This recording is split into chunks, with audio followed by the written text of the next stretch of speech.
If your 2005 Chevy Colorado AC blower has stopped working, you are likely dealing with a simple electrical failure. Statistics show that 80% of blower issues on this truck are caused by the resistor pack or the motor. Let us break down the diagnostic process step by step.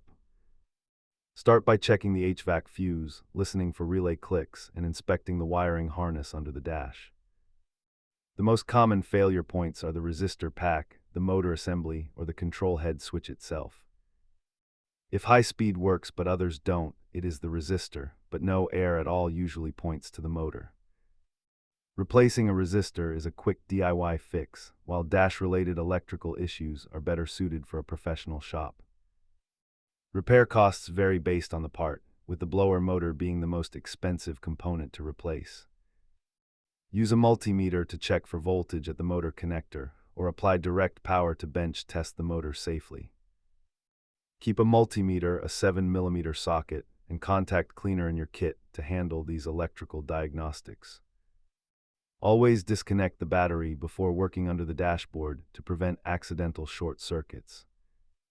Follow these steps to get your airflow back and consult your manual for specific wiring diagrams. Thanks for watching.